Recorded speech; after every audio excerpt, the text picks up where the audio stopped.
Kementerian Investasi atau Badan Koordinasi Penanaman Modal mencatat realisasi industri pada kuartal 1 2023 tumbuh sebesar 16,5%. Menteri Investasi Bahlil Lahadalia menyatakan, meskipun tahun 2023 menjadi tahun berat, namun capaian realisasi investasi di periode tersebut berhasil mencapai 314,8 triliun rupiah.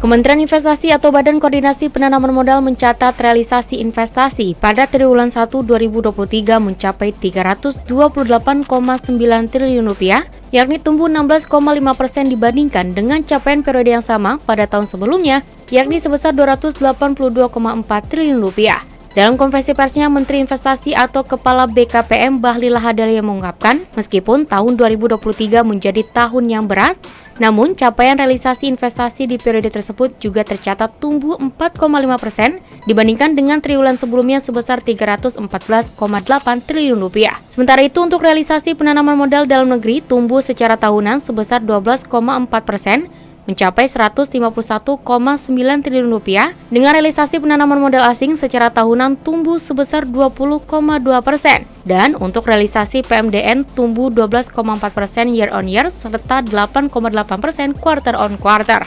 Pada kesempatan yang sama, Bahlil juga menyampaikan bahwa Kementerian Investasi mencatat selama 3 bulan pertama pada tahun 2023 investasi terbesar di Indonesia mencakup Provinsi Jawa Barat, DKI Jakarta, Jawa Timur, Sulawesi Tengah, dan Banten.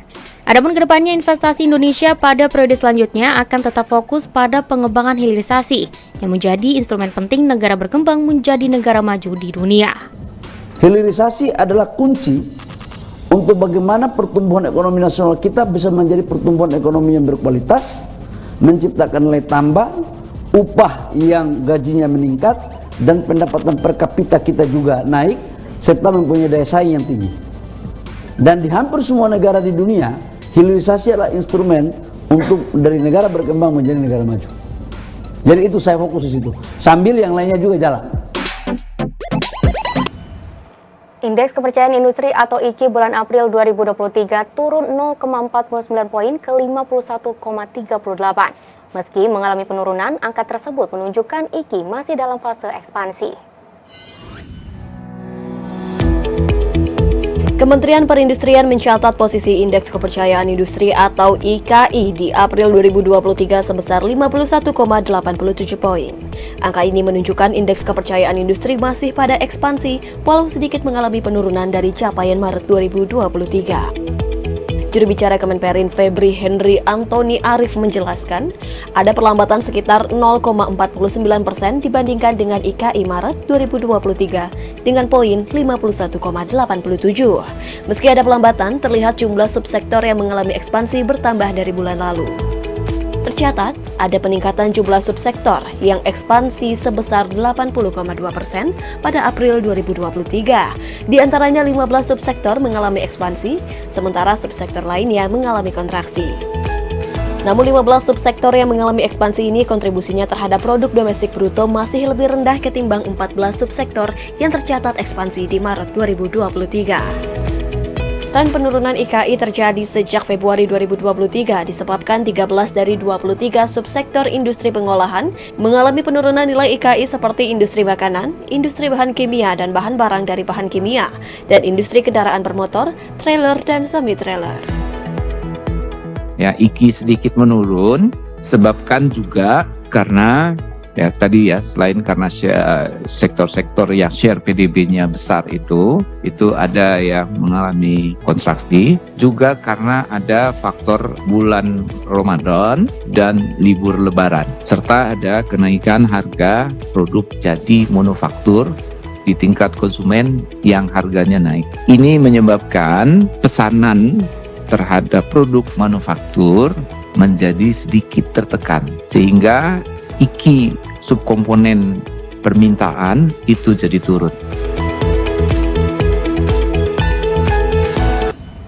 Ke informasi lainnya, pemirsa, sebanyak 385 warga negara Indonesia yang dievakuasi dari Sudan telah tiba di Indonesia pada pagi ini di Asrama Haji Pondok Gede, Jakarta. Sementara pemulangan tahap kedua akan dilakukan 29 April dan pemulangan tahap ketiga sekaligus menutup seluruh proses evakuasi akan dilakukan pada tanggal 30 April 2023.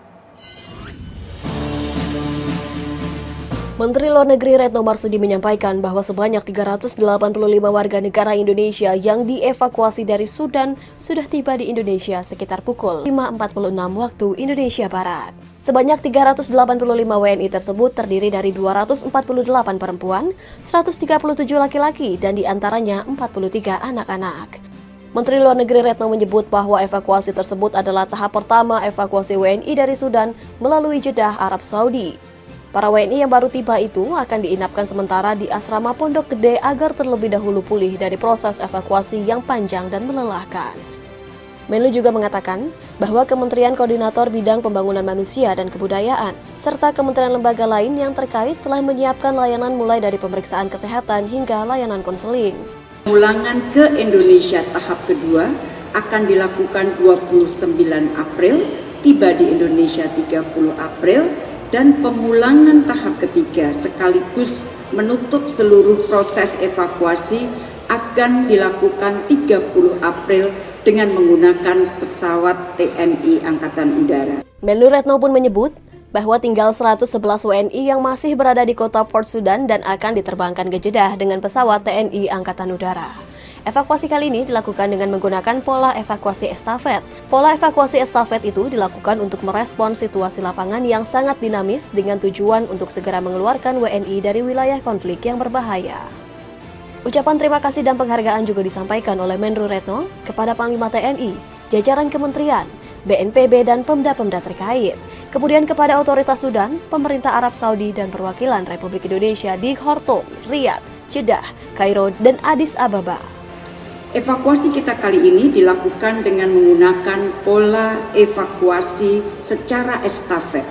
Dimulai evakuasi jalan darat dari Khartoum ke Port Sudan, kemudian dari Port Sudan ke Jeddah, baik via laut maupun via udara, dan selanjutnya dipulangkan secara bertahap ke Indonesia.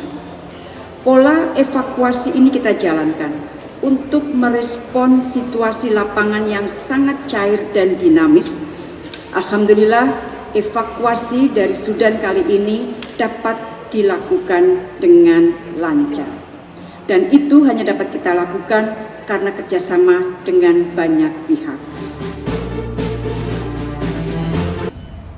Pemirsa, kami akan kembali dengan informasi mengenal penyuluh informasi publik, asa keterampilan digital, dan diseminasi kebijakan pemerintah sesaat lagi. Tetaplah bersama kami.